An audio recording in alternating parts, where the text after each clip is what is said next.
Bismillahirrahmanirrahim. Assalamualaikum warahmatullahi wabarakatuh. Alhamdulillahi rabbil alamin. Asyhadu alla ilaha illallah wahdahu la syarikalah wa asyhadu anna Muhammadan abduhu wa rasuluh la nabiyya ba'dah. Allahumma shalli ala sayyidina Muhammad wa ala ali sayyidina Muhammad. Amma ba'du.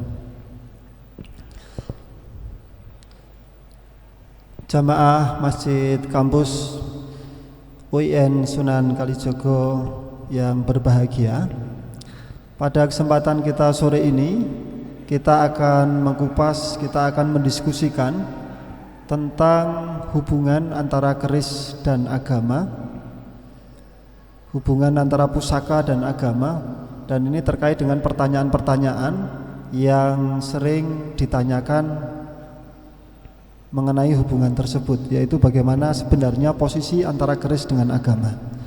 Sebelum masuk kepada pertanyaan-pertanyaan yang sering ditanyakan itu, maka kita perlu melihat duduk perkara, ya. Kita perlu melihat duduk perkara relasi antara keris dan agama itu secara tepat dulu. Karena keris ini adalah budaya Jawa, maka kita juga perlu melihat bagaimana hubungan antara budaya dengan agama ini terlebih dahulu, gitu. Baik, kita akan melihat bahwa kesalahan terbesar, ya, dari pertanyaan-pertanyaan yang sering biasanya itu dialamatkan mengenai keris hubungannya dengan agama, itu adalah kita memahaminya karena menganggap relasi antara budaya dengan agama itu adalah relasi subordinasi atau mungkin juga relasi sama-sama kuatnya, gitu. Nah, khusus untuk budaya Jawa, para wali dulu ketika Jawa itu memasuki zaman kewalen, gitu, zaman kewalian, maka dulu para wali itu memposisikan atau mengaransemen, membuat lanskap peradaban yang berbeda dengan melakukan inkulturasi. Jadi kita akan melihat bahwa hubungan antara Islam dan budaya, antara agama dengan budaya itu bukanlah hubungan dikotomik.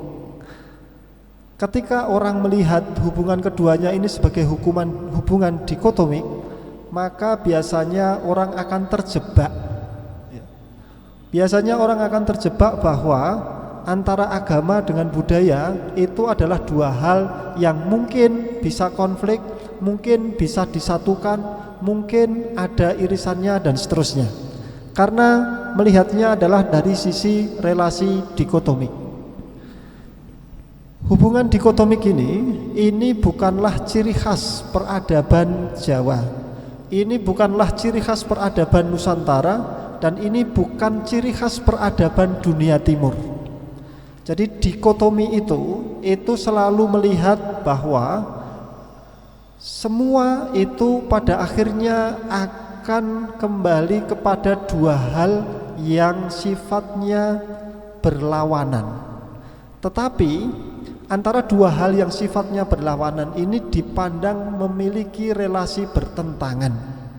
Nah, ini pandangan dasar dikotomik.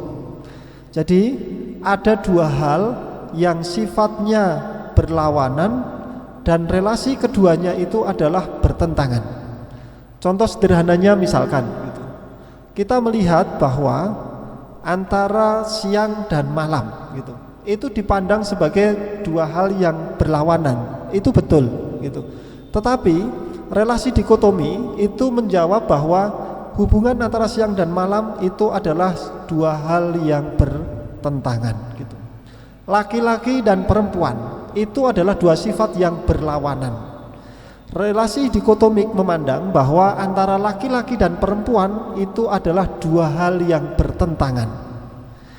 Tidak adakah cara pandang yang lain selain melihat bahwa jika ada dua hal yang berlawanan, tidak adakah relasi selain relasi bertentangan?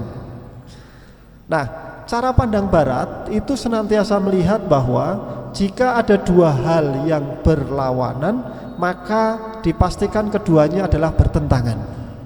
Contoh kalau di dalam sains itu adalah hubungan atau relasi antara partikel dengan gelombang. Kalau di saat ini, di zaman kita saat ini, di masa-masa ini, hubungan ini sudah terselesaikan dengan baik. Tetapi ketika kali pertama para ilmuwan itu di tahun 1900 sampai 1930-an menyaksikan fenomena-fenomena ini, bagaimana ternyata cahaya pada saat yang sama dia memiliki sifat partikel, dan pada saat yang sama cahaya juga bisa menampilkan sifat gelombang. Jadi ada satu pribadi yang dia bisa menampilkan dua hal atau dua sifat yang berlawanan. Karena cara pandangnya dikotomik, maka kemudian cahaya ini digelari dengan gelaran-gelaran yang sangat buruk.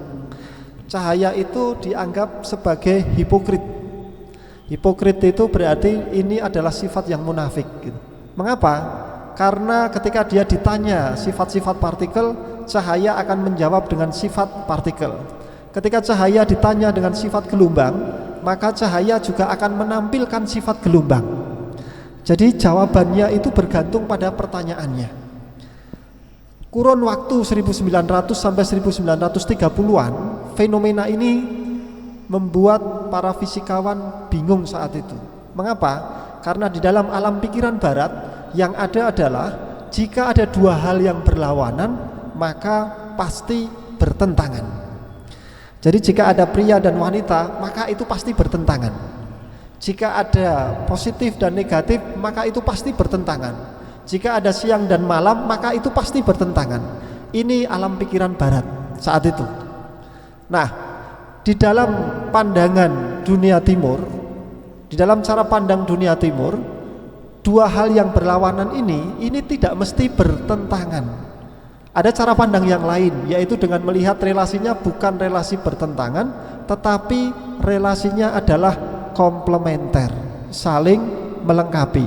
Maka laki-laki dan perempuan itu bukan untuk dipertentangkan, karena kehadirannya adalah untuk saling melengkapi. Siang dan malam itu bukan untuk dipertentangkan, karena kehadirannya adalah untuk saling melengkapi. Demikian pula antara partikel dengan gelombang itu. Nah, itu baru terjawab di sekitar tahun 1924-25 ketika ada salah seorang pangeran Prancis bernama Louis de Broglie itu. Nah, beliau mengajukan gagasan bahwa jangan-jangan sifat partikel dan sifat gelombang itu memang betul-betul dimiliki oleh cahaya. Sehingga kemudian beliau mengajukan rumus yang sangat sederhana bahwa sifat cahaya dan sifat partikel dimiliki oleh gelombang. Sifat partikel dan sifat gelombang dimiliki oleh cahaya gitu. Saat itu idenya awalnya ditolak habis-habisan karena dianggap ngawur gitu. Mengapa? Karena alam pandang cara pandang barat tidak mengenal selain cara pandang dikotomi yang semacam ini. Oleh karena itu, ketika kita melihat, jadi kalau kita kembali ke hubungan antara agama dengan budaya, ketika kita kembali kepada hubungan antara agama dengan budaya, maka dulu para wali sejak lama sudah memberikan teladan bahwa antara agama dengan budaya itu bukanlah dua hal yang dipertentangkan. Tetapi apa? Para wali menunjukkan bahwa antara agama dengan budaya itu adalah saling melengkapi. Dalam istilahnya adalah keduanya itu bisa nyawiji, keduanya bisa manunggal. Loro-loroning atunggal. Kalau dalam bahasa yang lebih ringkas itu adalah dwi tunggal gitu. Ini yang nanti menjadi alam pikiran di Jawa.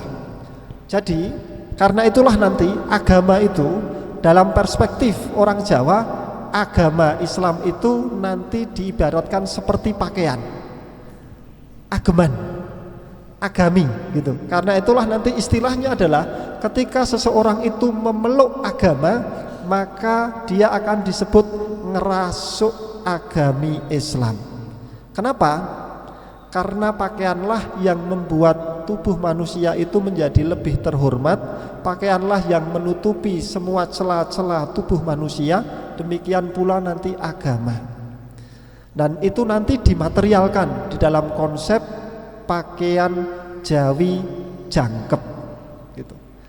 Jadi kalau kita berangkat dari cara pandang yang semacam ini, maka kita tidak akan menemukan bahwa antara agama dengan budaya itu ada pertentangan di Jawa. Tidak. Kenapa? Karena dulu para wali sudah memberikan teladan, ini adalah loro-loroning atunggal, dwi tunggal gitu. Sama seperti cahaya tadi.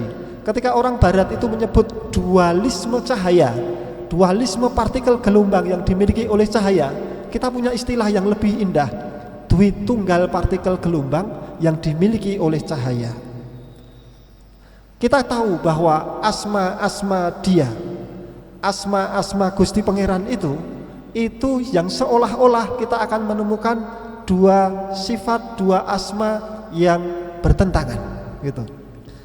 Huwal awalu wal akhiru wadzahiru wal batinu. Ini akan susah untuk dimengerti ketika kita menggunakan relasi dikotomik. Bagaimana mungkin dia itulah yang awal sekaligus yang akhir? Bagaimana mungkin dia adalah yang zahir sekaligus yang batin? Tetapi kita punya istilah untuk menyebut itu, bahwa dua hal yang berlawanan itu, yang kita kira berlawanan itu, mereka adalah dwi tunggal gitu. Jadi kita tidak mengenal pertentangan antara dua hal yang berlawanan ini. Kita justru mengenal bahwa keduanya itu saling menyempurnakan. Contoh di peradaban timur yang lain, kita mengenal di dalam budaya atau di dalam filsafat Taoisme, kita mengenal yin dan yang gitu. Kita mengenal yin dan yang. Kita mengenal lingga dan yoni gitu. Ini adalah contoh-contoh bahwa di dalam peradaban timur kita tidak pernah mengenal dikotomi. Jadi ketika orang melihat antara keris dengan agama itu dipertentangkan, maka sebenarnya cara pandang ini adalah cara pandang yang baru. Ini adalah cara pandang yang baru, karena sebelumnya kita tidak pernah mempertentangkan itu. Apa buktinya? Pertanyaan yang biasanya sering ditanyakan itu adalah, keris itu identik dengan kemusyrikan gitu. Betulkah seperti itu?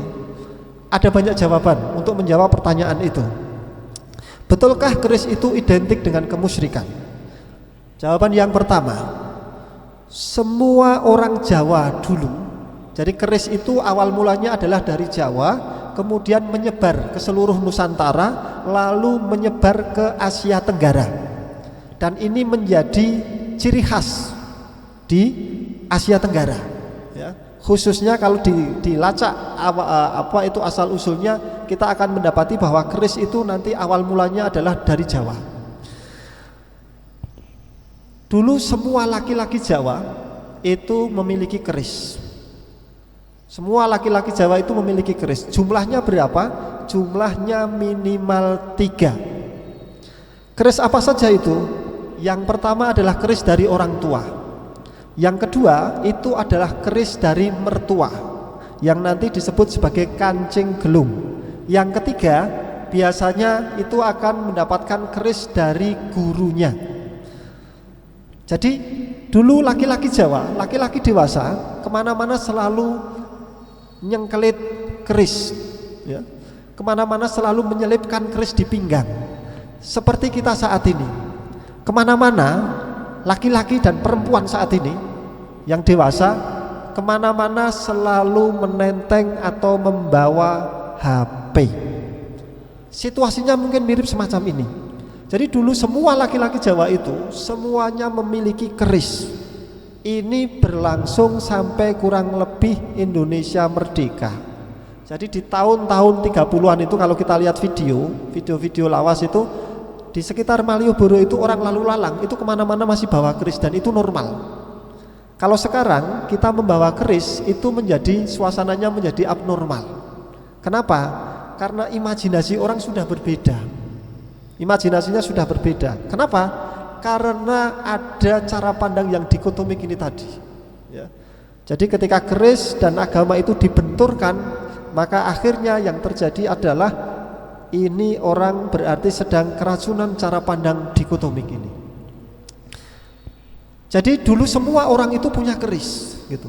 Maka jika keris itu adalah identik dengan kemusyrikan, ya, identik dengan kemusyrikan, semua laki-laki Jawa sejak zaman Demak sampai Indonesia merdeka, betulkah mereka itu adalah orang-orang yang musyrik?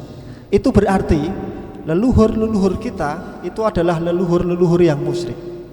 Maka ini berbahaya sekali gitu. Yang kedua, semua sultan di Nusantara itu pasti berkeris. Jadi pemimpin kerajaan Islam itu pasti berkeris. Kita lihat ada sultan di Brunei, Sultan Brunei berkeris. Di Melayu, Kesultanan Melayu di Malaysia juga berkeris gitu. Jadi semua sultan, semua penguasa itu berkeris gitu. Penguasa kerajaan-kerajaan Islam. Mungkinkah penguasa kerajaan Islam itu adalah para penganut kemusyrikan? Ini tidak logis secara akal gitu. Yang ketiga, banyak pemuka-pemuka agama Islam sejak zaman Demak itu juga berkeris. Sunan Giri berkeris, Sunan Bonang berkeris, Sunan Gunung Jati berkeris, Sunan Kalijogo juga berkeris. Bahkan Sunan Kalijogo ini yang nanti kemudian menjadi tokoh utama dalam memberikan pemaknaan keris secara baru pada zaman itu, yang kemudian itu kita warisi sekarang, ya, pemaknaan keris. Jadi ketika keris itu ada gonjo, ada macam-macam kayak gitu, maknanya apa kayak gitu. Sunan Kalijogo itu punya peran besar dalam pemberian makna keris itu. Jika keris itu adalah identik dengan kemusyrikan, mungkinkah para sunan-sunan ini, para yang orang-orang yang mulia ini, yang kita sebut sebagai para wali ini adalah orang-orang yang musyrik gitu. Ini tidak logis secara akal. Jadi tidak, atau sangat sulit untuk kita terima secara akal sehat. Yang terbaru, yang terdekat dengan kita, pahlawan-pahlawan kita itu banyak yang berkeris. Misalkan gitu, perang jihad, perang Jawa dipimpin oleh Diponegoro. Lukisan Diponegoro itu menunjukkan bahwa Diponegoro itu berkeris. Sultan Hasanuddin berkeris. Perang Surabaya 10 November 1945 yang salah satu panglimanya, salah satu pemimpin utamanya adalah Bung Tomo. Apakah Bung Tomo juga berkeris? Bung Tomo berkeris. Jadi ini bisa kita baca di pengakuan Ibu Tina Sutomo, istri dari Bung Tomo ini. Ada di beberapa halaman di internet itu, dan juga bisa kita baca di diari atau catatan harian Bung Tomo selama perang 10 November itu. Bung Tomo itu kemana-mana itu selalu nyanding keris, nyengkelit keris, bahkan ketika tidur. Jadi kita bisa bayangkan Bung Tomo yang orasinya menggetarkan sekutu itu, yang takbirnya itu menggetarkan sekutu, itu kemana-mana nyengkelit keris ketika perang. Bahkan ketika mau tidur, kerisnya diletakkan di bawah bantal. Mungkinkah Bung Tomo itu adalah seorang pelaku kemusyrikan gitu. Perang yang lebih baru, Jenderal Sudirman. Jenderal Sudirman itu di dalam banyak foto kita juga mendapati bahwa Jenderal Sudirman itu selama bergerilya beliau berkeris. Jadi ketika beliau menggunakan mantel, jubah mantel itu mengenakan belangkon, beliau juga nyengkelit keris di depan. Sekarang gitu. Mungkinkah Pak Dirman ini, beliau seorang guru Muhammadiyah yang sejak kecil itu sering dipanggil Kajine, karena begitu tekunnya beliau beribadah itu, sehingga sejak kecil beliau itu sudah dipanggil, kalau istilah Jawanya itu dikarapi gitu, Kajine gitu.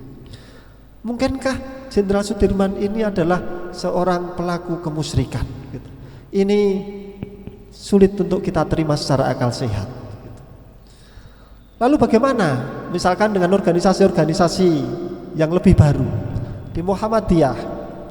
Kalau kita lihat Ketua Majelis Tarjih Muhammadiyah yang pertama, Kiai Haji Wardan Diponingrat, itu beliau juga seorang abdi dalam keraton Ngayogyakarta Hadiningrat. Di dalam salah satu fotonya ketika beliau itu mengenakan pakaian kaji, abdi dalam kaji, beliau nyengkelit keris di depan. Jadi ada bagian pegangan keris itu atau bagian deder keris itu yang menyembul keluar, diselipkan di bagian depan. Karena beliau seorang abdi dalam kajian, abdi dalam putian, maka pengenaan kerisnya itu adalah di bagian depan. Dan sepertinya yang dipakai oleh beliau saat itu adalah berdapur cengkrong. Ketua Majelis Tarjih Muhammadiyah Kiai Wardan Diponingrat itu berkeris. Kiai Haji Ahmad Dahlan, ketika Kiai Haji Ahmad Dahlan itu sukses mendirikan PKU, maka Sultan Hamengkubuwono ke-8 itu bungah dengan perkembangan PKU. Kalau tidak salah saat itu kan kepanjangannya adalah Penolong Kesengsaraan Umum, PKU. Jadi ejaannya masih PKU, Penolong Kesengsaraan Umum. Itu menunjukkan, istilah itu kalau kita baca sekarang itu menunjukkan betapa saat itu rakyat itu menderita. Sampai istilahnya adalah Penolong Kesengsaraan Umum gitu. Karena saking bungahnya Sultan Hamengkubuwono ke-8 ini dengan perkembangan Muhammadiyah, perkembangan PKU saat itu, maka Sultan Hamengkubuwono ke-8 ini kemudian paring duwung. Maka terus kemudian Kiai Haji Ahmad Dahlan ini memiliki keris paringan dalem Sri Sultan Hamengkubuwono ke-8. Keris itu sayangnya saat itu Kiai Haji Ahmad Dahlan dalam keadaan sakit, terus kemudian yang menerima keris itu adalah kalau tidak salah Kiai Suja. Keris itu bisa kita lihat di Museum Muhammadiyah di Universitas Ahmad Dahlan. Keris paringan dalem dari Sri Sultan Hamengkubuwono ke-8 kepada Kiai Haji Ahmad Dahlan yang diterima oleh Kiai Suja. Jika keris itu adalah identik dengan kemusyrikan, beranikah kita ketika Kiai Suja menerima pemberian keris itu kemudian disebut ini adalah kemusyrikan gitu. Maka logika akal sehat kita sangat susah untuk menerima kenyataan-kenyataan ini. Lalu bagaimana dengan fakta-fakta yang kita dapati? Bagaimana dengan fakta-fakta yang kita dapati saat ini yang seolah-olah keris itu adalah begini. Image keris sebagai sesuatu yang dekat dengan kemusyrikan, sebagai sesuatu yang jauh dari agama, itu baru muncul belakangan. Ketika dunia sinematografi kemudian itu melonjak, berkembang pesat, maka terus kemudian muncullah muncullah citra bahwa pelaku-pelaku, orang-orang jahat kayak gitu adalah orang-orang yang mengenakan blangkon, orang-orang yang mengenakan iket, orang-orang yang mengenakan surjan, orang-orang yang mengenakan keris. Maka terus kemudian setelah itu berkembanglah citra baru bahwa keris itu identik dengan kemusyrikan, keris identik dengan sesuatu yang jauh dari agama. Kalau kita kembali ke cara pandang yang tadi, itu tidak akan mungkin. Karena apa? Sejak masa Demak, Pajang, kemudian Mataram, baik Mataram di Kota Gede, kemudian nanti berkembang ke Mataram Kartosuro, Mataram Surakarta, dan kemudian ada Mataram di Ngayogyakarta, semuanya kebudayaannya mengenakan keris. Bahkan di dalam konsep ageman Jawi Jangkep, pakaian Jawa yang lengkap, pakaian Jawa yang sempurna, itu konsepnya adalah salah satunya mengenakan keris. Jadi jika seseorang itu mengenakan pakaian tanpa nyengkelit keris, maka pakaian itu disebut belum sempurna. Yang unik adalah ketika keris itu disengkelit dalam posisi bilah itu tetap bersarung di dalam warongko, tetap bersarung di dalam sarungnya, maka posisi yang semacam itu disebut sebagai curigo manjing warongko. Curigo itu nama lain dari keris. Jadi nama lain dari keris itu adalah curigo dan juga duwung. Manjing itu bersemayam, manjing itu bertempat, warongko itu sarungnya. Curigo manjing warongko, warongko manjing curigo, manunggaling kawula Gusti. Ageman Jawi itu disebut sebagai baju takwa.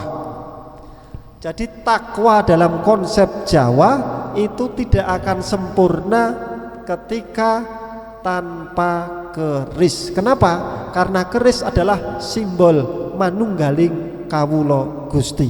Maka di dalam lanskap kebudayaan Jawa, seseorang itu takwanya itu akan sampai di puncak, sampai di kesempurnaan ketika dia bisa manunggal dengan Gustinya. Karena itulah nanti juga kita akan melihat bahwa filsafat Jawa itu berbeda dengan filsafat Barat, berbeda dengan filsafat Yunani.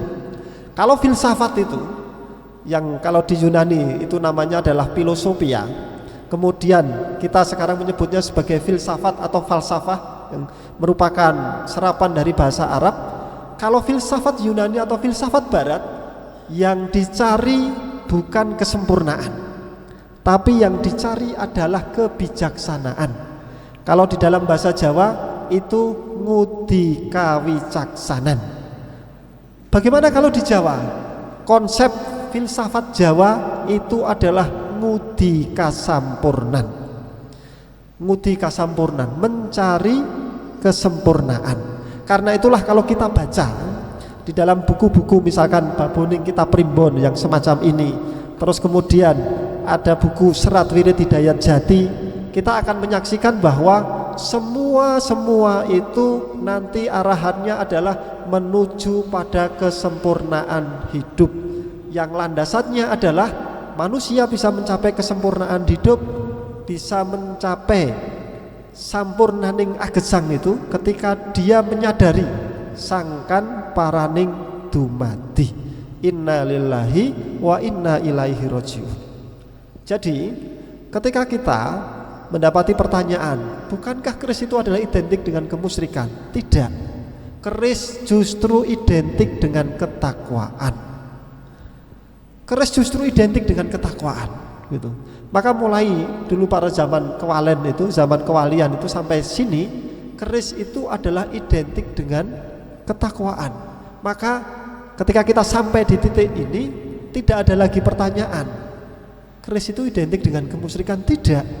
Karena justru ketakwaan di dalam konsep Jawa disimbolkan, dilambangkan dengan keris ini.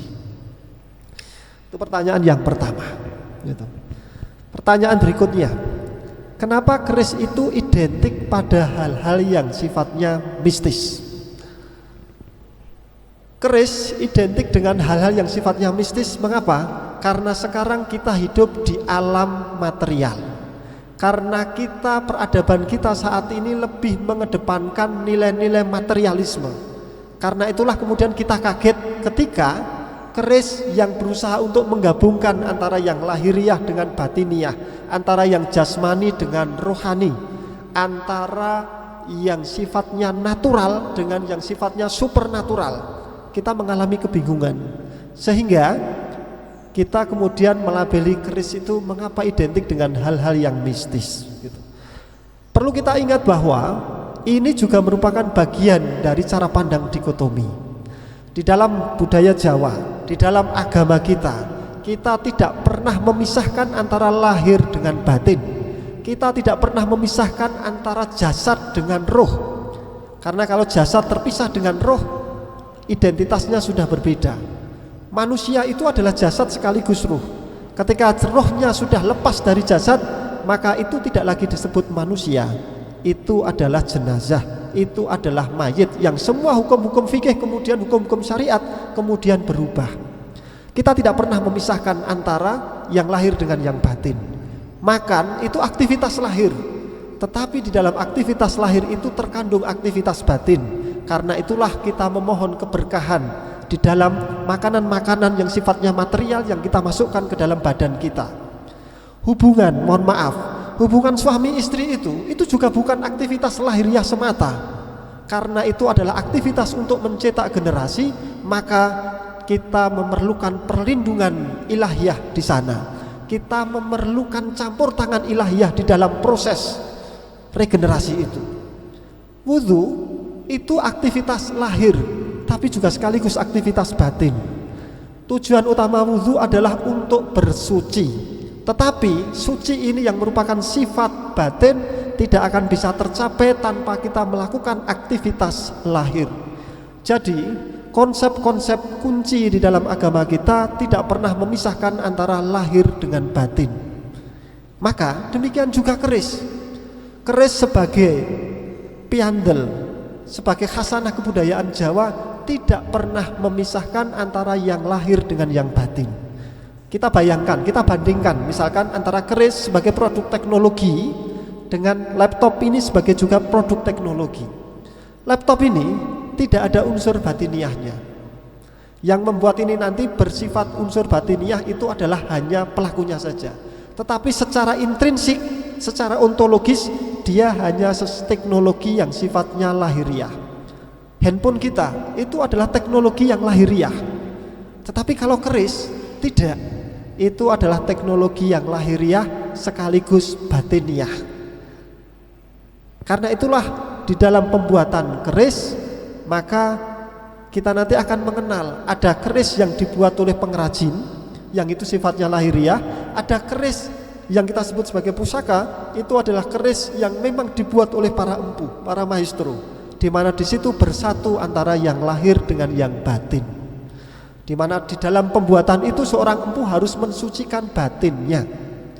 Karena itulah ketika membuat keris, ketika sedang menempa besi-besi untuk dijadikan bilah keris itu, seorang empu betul-betul memastikan jiwanya dalam keadaan yang mutmainah, jiwanya dalam keadaan yang tenang, tidak sedang dalam belenggu amarah. Karena ketika beliau merasa ada amarah yang menyelimutinya, maka beliau kemudian akan menghentikan kerja pembuatan keris itu dan akan melanjutkan di kemudian hari ketika nafsunya sudah kembali ke mutmainah gitu. Ini lahir dengan batin, selalu bersatu. Jadi ketika keris itu sifatnya mistis itu kalau di dalam bahasa Jawa sifatnya wingit gitu. Sama seperti masjid gitu. Masjid-masjid tua itu diperhitungkan betul antara yang lahir dengan yang batin. Bukan sekedar pada kemewahan lahiriah, tetapi juga dipertimbangkan pada keanggunan batiniah. Karena itulah kita bisa merasakan ketika masuk ke masjid-masjid tua dengan masuk, mohon maaf, ke masjid-masjid yang baru yang penuh dengan rumbai-rumbai kemegahan lahiriah. Rasanya berbeda. Kenapa? Karena kita tidak pernah memisahkan antara yang lahir dengan yang batin. Jadi pertanyaan mengapa keris itu identik dengan hal-hal yang bersifat mistis, itu adalah pertanyaan karena kita saat ini hidup di alam atau di peradaban materialisme itu yang lebih menonjolkan pada budaya lahiriah. Sehingga kita kaget ketika ada teknologi yang ternyata menyatukan antara yang lahir dengan yang batin itu. Kemudian ada dua pertanyaan yang mirip ini. Bagaimana jika kita diwarisi keris, diperintah untuk makani menyan, namun kita enggan, cukup merawat fisiknya saja? Pertanyaannya mirip dengan ini. Apa fungsi menyan atau dupa, bunga, kopi, dan lain-lain untuk pelestarian tosan aji? Tosan aji itu besi aji, besi pusaka yang sering digunakan sebagai ubo rampe, momen-momen atau upacara tertentu bersama pusaka-pusaka tersebut. Apa fungsi menyan, dupo, ubo rampe, sajen, dan seterusnya seperti itu. Terus bagaimana jika kita diperintah agar kita itu makani dengan menyan itu? Ada hal yang perlu kita luruskan bersama gitu. Dalam cara pandang konsep Jawa ya, dalam cara pandang konsep Jawa ini, kita hidup di alam ini konsepnya adalah bukan manusia itu sebagai orang atau sebagai makhluk yang datang untuk mengeruk, merusak alam. Tidak. Tapi kita menjadikan manusia di dalam konsep kebudayaan Jawa, manusia datang ke alam ini adalah untuk berkeluarga bersama seluruh alam ini. Maka kita kenal konsep bebrayan ageng. Bebrayan itu berkeluarga. Maka di dalam konsep bebrayan ageng ini, maka semua yang ada di alam ini itu adalah satu keluarga besar. Nah, kita lihat gitu. Manusia ini adalah mikrokosmos. Dalam sufi, dalam tasawuf, kita mengenal bahwa manusia ini adalah mikrokosmos. Manusia ini diciptakan yang terakhir kali. Setelah semua makhluk itu tercipta, baru kemudian Allah mengakhiri penciptaan itu dengan menciptakan manusia. Maka di dalam diri manusia terkandung seluruh unsur alam. Maka kemudian para sufi menyebut bahwa manusia ini adalah mikrokosmos. Jadi semua unsur-unsur alam itu ada di dalam diri kita. Karena itu wajar ketika ada orang yang korupsi kayak gitu, nguntal watu kok kolu, karena di dalam diri manusia ada unsur watu. Ada orang yang korupsi nguntal besi kok kolu kayak gitu, wajar karena di dalam diri manusia memang ada unsur besi. Semua unsur di alam itu ada di dalam diri kita. Jadi semua unsur kemakhlukan ada di dalam diri kita. Karena itulah terus kemudian kita itu yang hadir kali terakhir. Sebagaimana wiji, sebagaimana buah itu. Di dalam konsep tumbuhan itu, buah itu hadirnya adalah terakhir kali. Seolah-olah hidupnya tumbuhan itu adalah dalam rangka untuk menghasilkan buah. Di dalam buah terkandung wiji, terkandung benih, dan di dalam benih itulah kemudian terkandung kehidupan berikutnya. Nah, manusia konsepnya mirip yang semacam itu. Lalu apa hubungannya dengan menyan? Menyan dan dupa. Menyan itu begini, menyan itu adalah tumbuhan. Jadi yang kita bakar semacam itu kita sebut sebenarnya adalah menyan. Zatnya itu adalah menyan. Dupo itu adalah istilah lain.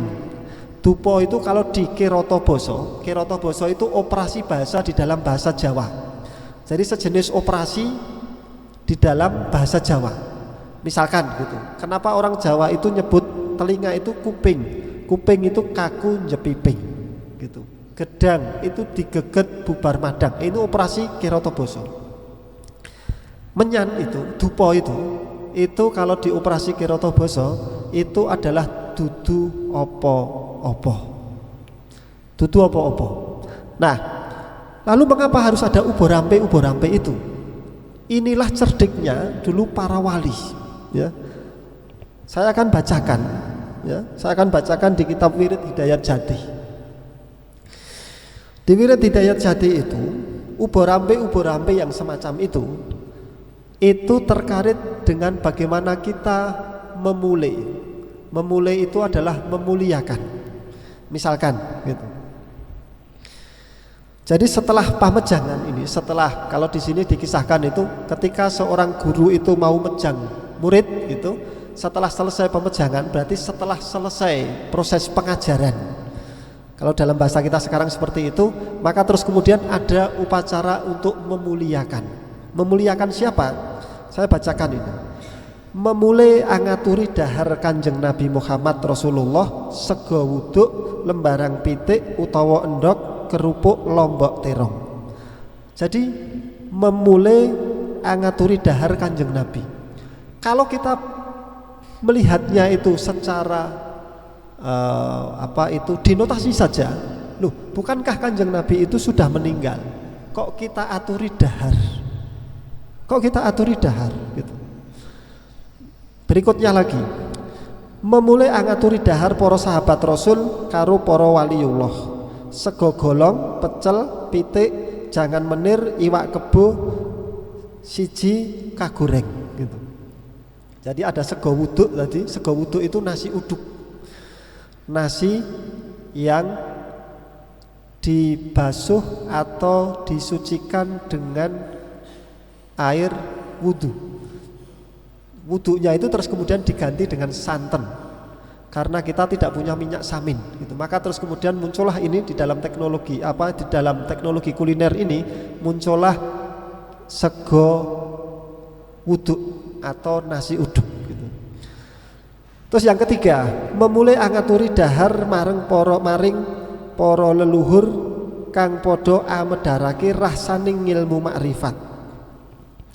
Jadi ketika kita itu menyajikan makanan-makanan ubur rampe yang semacam itu, sejatinya itu adalah simbol bagaimana kita memuliakan.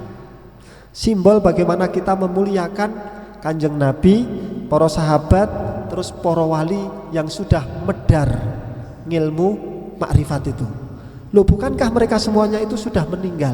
Betul, secara zahir mereka sudah meninggal, tetapi itu adalah ungkapan cinta kita. Itu adalah ungkapan bakti kita. Karena itulah kadang istilahnya adalah caos pangabekten.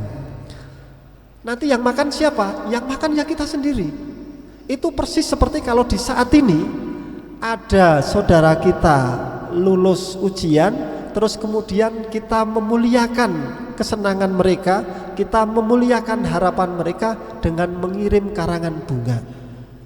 Setelah karangan bunga itu dilihat, apa yang akan terjadi kemudian? Karangan bunga itu dibuang begitu saja. Mirip, narasinya mirip semacam itu.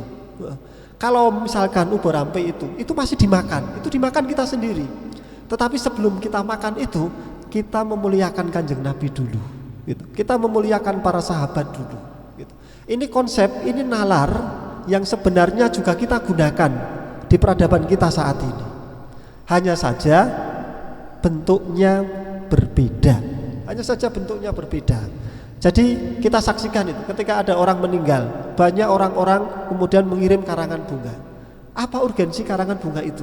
Hanya sekedar menunjukkan bahwa yang mengirim karangan bunga itu adalah turut dalam suasana yang sama. Yang mengirim karangan bunga itu adalah kalau misalkan dia dari bawahan kepada atasan sebagai bentuk caos pangabekten gitu. Atau mungkin itu berupa ucapan di grup WA saja. Mirip seperti itu gitu. Nah, sekarang kemudian ketika dupo tadi itu dibakar gitu. Banyak orang kemudian berpikir bahwa ketika dupo itu dibakar itu adalah untuk makani jin, setan, demit dan seterusnya. Betulkah seperti itu? Tidak. Jadi taunya kita dari mana gitu. Ya kita lihat lafal doa yang dibaca. Kalau dulu adalah istilahnya mantra. Mantra ketika ngobong dupo, mantra ketika ngobong menyan, atau mantra ketika ngutuki gitu. Ada banyak versi tentang mantra ini atau tentang doa ketika membakar ini. Saya bacakan gitu. Niat ingsun ngobong dupo, kukuse dumugi angkasa kang anggondo arum pinangka tali rasaning ingsun manembah dumateng Gusti ingkang akarya jagat. Anda bandingkan ketika kita memakai parfum. Apakah ketika kita menyemprotkan parfum kayak gitu, wangi-wangian itu, ada lafal doa yang betul-betul niat kita sadar, kita mengucapkan, kita melakukan itu dalam rangka untuk pinangka tali rasaning sun manembah dumateng Gusti kang akarya jagat gitu. Karena kita hidup di alam lahiriah, maka apa? Ya, kita hanya semprot-semprot saja. Tapi kalau dulu, dupo ini kan sebenarnya adalah bau wangi, wangi-wangian gitu. Nah, ketika mau menebarkan wangi-wangian ini, maka kemudian diniati. Artinya apa? Dia hadir secara sadar. Kalau kita lihat relasi antara diri dengan objek itu, kalau di dalam mekanika kuantum itu pengamat dengan objek itu tidak lagi berjarak. Karena itulah kesadaran itu nanti menjadi penting. Kesadaran itu menjadi penting. Kalau di dalam bahasa agama, kesadaran itu nanti diwujudkan di dalam niat gitu. Karena itulah di dalam madhab itu, di dalam madhab Syafi'i, niat itu disunahkan untuk dilafalkan. Mengapa? Karena untuk menghadirkan kesadaran. Agar apa? kita terbebas dari kebiasaan-kebiasaan yang mungkin kita tidak sadar, jadi hanya melakukan sebagai bentuk kebiasaan saja. Karena itulah terus kemudian niat perlu dilafalkan. Dalam rangka apa? Dalam rangka agar diri kita itu hadir melakukan perbuatan ini secara sadar. Versi yang lain, niat ingsun ngobong dupa nyuguhaken sega pulen gondo arum, kukuse dumugi angkasa nirwana kang angga warum minangka tali rasa ningsun manembah dumateng Gusti kang murbeng dumadi. Jadi tidak ada lafal-lafal untuk menunjukkan bahwa ini itu untuk makanan jin, ini untuk makanan demit dan seterusnya. Justru niat yang dibaca itu, kalau kita pakai bahasa Indonesia itu niat ingsun ngobong dupa, niat saya membakar wangi-wangian ini, membakar kemenyan ini, kukuse dumugi angkasa, yang asapnya memumbung tinggi sampai di angkasa, kang anggondo arum, yang semerbak penuh dengan wangi-wangian itu, pinangka tali rasa ningsun, sebagai ungkapan tali rasa. Jadi kalau di dalam Jawa itu diri manusia itu ada lapis, 7 lapis. Ini seperti teorinya, misalkan teori psikologinya Freud dan seterusnya kayak gitu.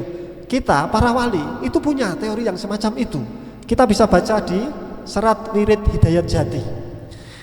Ada 7 lapis di dalam diri manusia itu, dan puncaknya yang paling dalam itu adalah rohso atau rahsa. Tulisannya rahsa, kadang dibaca sebagai rahso, kadang dibaca sebagai roso gitu.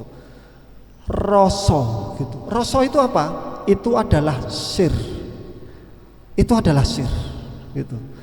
Karena itulah ketika ada seseorang yang memendam perasaan itu, ada seseorang laki-laki yang memendam perasaan kepada perempuan kayak gitu, begitu mendalamnya rasanya itu, ketika dia berpapasan kayak gitu, hatinya akan berdesir dan kita akan bilang maksir rasani kayak gitu. Itu ungkapan perasaan yang paling dalam gitu. Nah, itu jadi itu adalah inti, lapisan terdalam dari diri manusia. Jadi pinangka tali rasa ningsun manembah, sebagai bentuk tali hubungan antara kawula dengan Gusti untuk menyembah dumateng Gusti kang akarya jagat, Tuhan yang menciptakan jagat raya ini. Jadi di dalam lafal niat ini tidak ada sedikit pun ungkapan-ungkapan yang semacam itu, ungkapan-ungkapan yang menunjukkan ini terkait dengan kemusyrikan dan seterusnya kayak gitu. Justru ini ungkapan-ungkapan yang menunjukkan bahwa ketika kita menebarkan aroma wangi-wangian itu, kita hadir secara sadar, ini adalah dalam rangka untuk mendekatkan diri kepada Tuhan yang menciptakan jagat ini. Karena semua unsur alam ada di dalam diri kita. Semua unsur alam ada di dalam diri kita. Maka kita menganggap bahwa itu juga menjadi bagian diri kita. Kita ada unsur tanah, kita ada unsur geni. Maka kukusing dumugi angkasa, dan seterusnya, ya, dan seterusnya.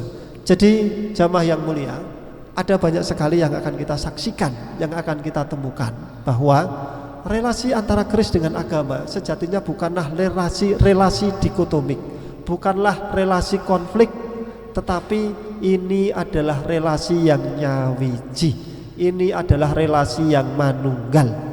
Keduanya tidak bisa dipisahkan. Justru berkeris itu beragama. Kenapa?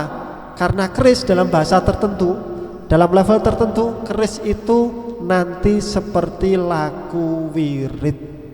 Keris itu seperti laku wirid. Karena itulah nanti ketika seseorang itu ingin hidup bahagia, maka dia harus menjalani ini, karena kerisnya adalah ini, dan seterusnya seperti itu. Jadi kalau di dalam bahasa tarekat, keris itu seperti laku wirid. Jadi relasi antara keris dan agama bukanlah relasi dikotomik, bukanlah relasi konflik, tetapi ini adalah relasi yang nyawiji. Berkeris itu ya beragama. Karena itulah dulu para wali sudah mewariskan itu dengan sangat baik, dengan sangat sempurna. Maka tugas kita itu adalah ketika di alam peradaban kita saat ini begitu identik, keris itu identik dengan hal-hal yang sifatnya dianggap jauh dari agama, maka tugas kita setidak-tidaknya mengembalikan itu semuanya, bahwa ini adalah warisan kewalian, ini adalah warisan para ulama kita dahulu gitu. Mungkin itu saja yang bisa saya sampaikan. Terima kasih banyak. Wallahu ta'ala alam bisawab. Billahi taufiq wal hidayah. Assalamualaikum warahmatullahi wabarakatuh.